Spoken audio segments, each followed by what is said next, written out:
Halo,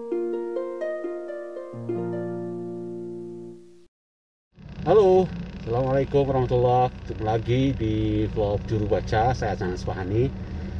Seperti biasa kita ngomongin puisi lagi. Menulis puisi itu bisa nggak sih dengan bahasa sehari-hari? Itu pertanyaan yang besok malam saya diminta bicara soal itu di sebuah seminar, Zoominar yang diadakan komunitas lampu tidur. Saya sudah menyiapkan satu bahan slide itu, tapi di sini saya sampaikan begini. Bahasa itu mediumnya puisi, seperti kain atau kanvas bagi seni lukis, seni rupa gitu. Atau lempung atau batu pualam bagi seni patung gitu kan, atau logam gitu bagi seni patung gitu. Dalam hal seni patung menarik tuh, objek yang sama bisa dibikin dari berbagai-bagai medium atau bahannya. Itu bisa dari tanah liat, dari batu, dari kayu, dari logam, macam-macam. Masing-masing karakter berbeda, masing-masing medium punya karakter yang berbeda maksud saya. Jadi penting bagi si pematung untuk mengenal mediumnya, mengenal karakter, mengenal bahannya. Akan ada kecenderungan misalnya satu pematung lebih suka atau lebih maksimum berekspresi dengan kayu gitu, atau dengan logam, atau dengan batu, atau dengan tanah liat, atau mencampur medium-medium itu, atau mencoba beberapa medium gitu. Di seni rupa ada berbagai jenis cat kan, ada cat air, cat minyak, ada macam-macam catnya, dan mediumnya juga berbeda-beda gitu. Masing-masing medium itu berbeda-beda karakternya. Jadi seorang pelukis, perupa harus mengenal benar mediumnya untuk menghasilkan ekspresi yang maksimum dengan medium yang dia pilih. Kira-kira begitu hubungan antara seniman, seni yang digulitinya, dengan medium yang dipakai untuk mengekspresikan keseniannya itu. Nah, bagaimana dengan puisi?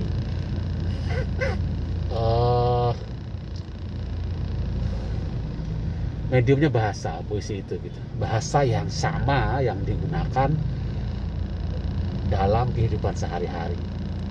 Bahasa yang dipakai untuk menulis puisi sama dengan bahasa yang dipakai untuk berbelanja di minimarket, sama dengan bahasa yang dipakai untuk mengajar di sekolah atau di kampus, sama dengan bahasa yang dipakai oleh polisi untuk memeriksa seorang tersangka misalnya begitu.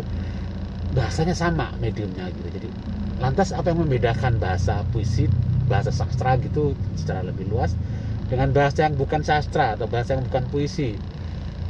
Itu banyak banget penelitian para ahli sastra yang mencoba menganalisa, mendefinisikan apa sih bedanya, apa sih ciri-ciri bahasa sastra itu gitu.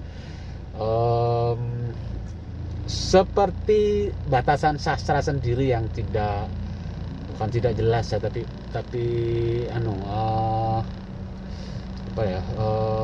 sulit dibatasi begitu. Bisa terasa ada, ya kita tahu sastra itu apa, tapi batasan, ketika hendak diberi batasan definisi itu akan menjadi rumit gitu. Ciri-cirinya bisa ini kan. Saya cenderung pada pendapat yang mengatakan bahwa bahasa sehari-hari itu bisa saja digunakan, atau memang ya bahasa sehari-hari itu tidak berbeda dengan bahasa sastra, tapi cara menggunakannya yang berbeda gitu. Cara menggunakan, untuk apa digunakan gitu. Kalau dalam fungsi puitik, kalau dalam salah satu ahli sastra mengatakan ada 6 fungsi bahasa. Salah satunya fungsi puitik itu gitu, fungsi mengekspresikan ekspresi yang berbeda dengan misalnya aku mau beli rokok, aku bilang begitu ke seorang penjual rokok. Nah, fungsi aku di situ berbeda dengan aku ini binatang jalannya ketika Khairil menuliskan itu gitu. Nah, akunya yang di dalam sajak Khairil bukan lagi merujuk kepada Khairil, atau bisa tidak merujuk ke Khairil, bisa merujuk kepada siapa saja yang membacanya. Jadi dia terlepas dari fungsi komunikasi sehari-hari. Nah, itulah bahasa, tapi bahasanya sama saja, bahasanya sama. Akunya ya aku juga, AKU juga, ya kata ganti orang pertama juga, tapi dipakai untuk tujuan yang berbeda, bukan komunikasi praktis, tapi dipakai untuk berekspresi, mengekspresikan satu perasaan yang akhirnya tidak lagi menjadi milik si penyair, milik si orang yang menggunakan bahasa sehari-hari itu. Nah, disitulah terjadi pembedaan fungsi bahasa. Beda fungsi yang digunakan oleh penyair dalam bahasa yang sama itu berbeda dengan fungsi ketika dia menggunakan bahasa yang sama itu dengan penggunaan lain gitu. Nah, itu bedanya, dan kemudian si penyair punya kesempatan untuk menggunakan dengan cara khas bahasa yang sama itu untuk mengekspresikan perasaan yang sama, tapi penyair punya kesempatan untuk mengucapkannya dengan cara yang khas dia gitu. Nah, itu bedanya, dan itu bisa dimaksimalkan. Itu bedanya dengan pemakaian sehari-hari. Dalam penggunaan bahasa sehari-hari mungkin bisa juga si orang, tapi orang nggak peduli kok gitu. Jadi alat-alat rima, bunyi dalam bahasa sehari-hari ketika dia tersampaikan maksudnya, dia menjadi residu, menjadi sisa yang nggak penting gitu. Segala rima, segala bentuk apa gitu. Nah, dalam puisi itu menjadi penting gitu. Rima misalnya jadi dibaca lagi, wah terasa, bisa dirasakan nikmatnya, iramanya gitu. Tipografinya kalau dia teks gitu kan juga bisa dilihat, waduh, bisa menggambarkan sesuatu. Nah, itu menjadi penting. Jadi seluruh fungsi bahasa, dalam bahasa lisan kita nggak peduli, yang penting maksudnya nyampe. Udah, saya mau beli rokok apa, merek apa, penjualnya tahu, rokoknya ada, saya bayar, saya ambil, selesai. Bahasa saya gunakan untuk itu aja, dan itulah gunanya bahasa dalam sehari-hari. Nah, dalam fungsinya sastra tidak lagi begitu gitu. Tapi seluruh apa yang bisa hadir dalam bahasa, bunyinya, rimanya, makanya ada diksi. Jadi punya kita sebagai penyair dengan bahasa sehari-hari itu dalam puisi bisa memaksimalkan penggunaan kata tertentu, mengatur bunyinya gitu. Nah, kalau kemudian, tapi tujuannya apa? Tujuannya adalah menyampaikan dengan cara yang khas, dengan cara yang berbeda.